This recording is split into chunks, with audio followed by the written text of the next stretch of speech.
آخری دیدار، آخری خطبہ۔ جناب چودھری خدا اللہ خدا فوت نہیں ہوئے مگر فوت ہو رہے ہیں۔ پچھلے 10 سال سے وہ فوت ہو رہے ہیں مگر فوت نہیں ہوتے ہیں۔ چھوٹا بڑا پیشاب بستر پر ہی کرتے ہیں۔ ابو المنافقین ہے، ہر حکومت کو بنانے اور تباہ کرنے میں ان کا ہمیشہ ہاتھ رکھا ہے۔ بڑے بڑے اخباروں نے ان کے بارے میں لکھا، خدا اللہ خدا آب زمزم میں نہائے ہوئے ہے، بسم اللہ کا تخم ہے، خدا کی آواز ہے، انسانیت کا قطب ہے، اندھیری راتوں میں خدا اللہ خدا روشنی کا منبع ہے، انسانیت کی معراج ہے۔ ہر اخبار نے ان کی تعریف کی، ہر اینکر ان کے پاؤں پہ سجدے کرتا رہا۔ خدا اللہ خدا صاحب فوت ہو رہے ہیں مگر فرشتہ نہیں آتا۔ کل کسی نے بتایا کہ چودھری خدا اللہ خدا کو امریکہ کے ڈاکٹر جو ہے وہ ٹریٹ کر رہے ہیں، اور ڈاکٹروں کی ایک پوری ٹیم ہے جو ان کا علاج کر رہی ہے۔ ایسے نہیں وہ موت کو بار بار شکست دیتے۔ چودھری خدا اللہ خدا کے منہ سے رال ٹپک رہی ہے، ایسے ہی جیسے گٹر سے پانی لیک ہو گیا ہو۔ چودھری صاحب اپنے خاندان کو خطبہ دے رہے ہیں اور ان کو نصیحت اور وصیت کر رہے ہیں۔ دیکھو میرے بچوں، تمہاری زندگی کا سب سے بڑا سہارا منافقت ہے۔ اپنے اوپر نیکی، پرہیزگاری اور اچھائی کا پینٹ کرنا اور دکھاوے کے لیے قربانی، فیاضی اور اچھائی کے کام کرنا۔ میرے بچوں، ہماری زندگی کا نصب العین خود غرضی اور لالچ ہے۔ ہمارا پیر، ہمارا مرشد، ہمارا خالق، ہمارا مالک، ہمارا اخلاق، ہمارا خدا، سب کچھ ہمارا مطلب، غرض اور لالچ ہے۔ یعنی ہر چیز اپنے لالچ پر قربان کرتے رہنا۔ عزت اور غیرت الفاظ ہے، جب تم کامیاب ہو جاؤ تو ہر کوئی تمہارے پاؤں چومتا ہے۔ اس ملک میں اصل چیز کامیابی ہے، اور کامیابی کے لیے ہر ذریعہ اختیار کرو۔ ضمیر، اخلاق، کردار، انسانیت اشتہاروں پر لکھنا، ضمیر کا قیدی لکھنا مگر دوسروں کو دھوکہ دینا۔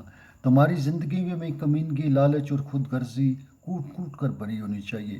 بے ایمانی، بے غیرتی، دکھاوا، شوشہ، کروفر، تکبر، نخوت تمہارے درجے میں اعلیٰ درجے کا ہونا چاہیے۔ یہ نیچ کمین چھوٹے لوگ کتے کی طرح تمہارے پاؤں چاٹیں گے مگر ان کتا صفت لوگوں کو ہڈی ڈالتے رہنا۔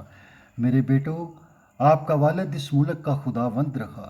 چودھری خدا اللہ خدا شاہد مر جائے، اگرچہ کمینے جلدی نہیں مرتے ہیں۔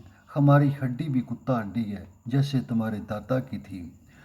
وہ تو کمال کے منافق تھے، انتہائی موقع پرست اور دھوکہ باز، انتہائی بے ضمیر اور لالچی انسان۔ میرے بچوں دیکھو، تمہارا خداوند امریکہ ہے، اس کے سامنے سر نگون رہنا، امریکہ کے مفادات پر ہر چیز قربان کرنا تاکہ تم بھی امریکہ کی طرح سر بلند رکھو۔ اس نے ہر اس ادارے کو عزت دی، اس شخص کو عزت دی جس نے امریکہ کی خدمت کی۔ امریکہ نوازتا ہے، ساری طاقتوں کا حقیقی سرچشمہ امریکہ ہے۔ وہی عزت دیتا ہے، وہی ذلت دیتا ہے، جسے چاہتا ہے تاج پہنا دیتا ہے، بادشاہ بنا دیتا ہے، خدا کا رتبہ دے دیتا ہے، یعنی سیاہ و سفید کا مالک۔ ایوب ہو، ضیاء ہو، مشرف ہو، سبھی لوگ امریکہ کے ہی پیروکار تھے۔ ہم نے ہر دور میں امریکہ کے مفادات کی حفاظت کی، اسی وجہ سے امریکہ نے ہم پر عنایات کی بارش کی۔ ہم کھربوں پتی ہیں۔ ہم نے ملک کو سور کی طرح کھایا، قوم کو لوٹا، لوگوں کو قتل کروایا، جس نے سر ٹھایا وہ سر کچل دیا، ہر ظلم کیا، مگر ہم ہمیشہ پاک باز رہے۔ مذہبی فرقے ہمارے پیروکار رہے، ہر کوئی ہمارے پاؤں چاٹتا رہا۔